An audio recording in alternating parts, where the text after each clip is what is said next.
ആരോഗ്യ വകുപ്പ് വെന്റിലേറ്ററിലാണ് എന്ന് പറയുന്നവർക്കുള്ള മറുപടിയാണ് ഇത്. കുണ്ടറ താലൂക്ക് ആശുപത്രി 76,15,00,000 രൂപയ്ക്ക് കിഫ്ബിയിലൂടെ നിർമ്മിച്ച അതിമനോഹരമായിട്ടുള്ള പുതിയ കെട്ടിടമാണ്. ഞങ്ങൾ ഈ ആശുപത്രിയുടെ ഉള്ളിലുള്ള ഓപ്പറേഷൻ തിയേറ്ററുകളും പോസ്റ്റ് ഓപ്പറേറ്റീവ് വാർഡും ഒക്കെ സന്ദർശിച്ചിട്ടാണ് ഇവിടെ വന്ന് നിൽക്കുന്നത്. എല്ലാം വളരെ ഭംഗിയായി അത്യാധുനിക നിലയിൽ ക്രമീകരിച്ചിട്ടുണ്ട്. 10 വർഷം മുൻപുള്ള കുണ്ടറ താലൂക്ക് ആശുപത്രിയെ നമ്മളൊന്ന് ആലോചിച്ച് നോക്കിയാൽ ഓടിട്ട ആ ആശുപത്രിയുടെ ചിത്രം നമ്മുടെ മനസ്സിലേക്ക് തെളിയും. ഇന്ന് അത്യാധുനിക നിലയിലുള്ള എല്ലാ സൗകര്യങ്ങളോടും കൂടിയിട്ടുള്ള, ഇപ്പോൾ ഏതാനും മാസങ്ങൾക്ക് മുമ്പ് ഡയാലിസിസ് സൗകര്യവും ഇവിടെ ഒരുക്കിയിരുന്നു.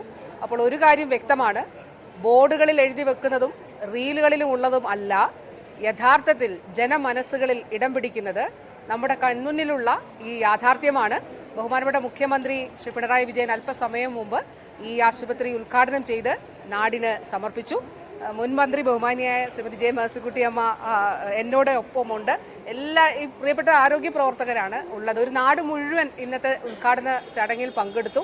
എല്ലാവരോടും ഹൃദയപൂർവ്വമായിട്ടുള്ള നന്ദി അറിയിച്ചുകൊള്ളുന്നു. Thank you very much.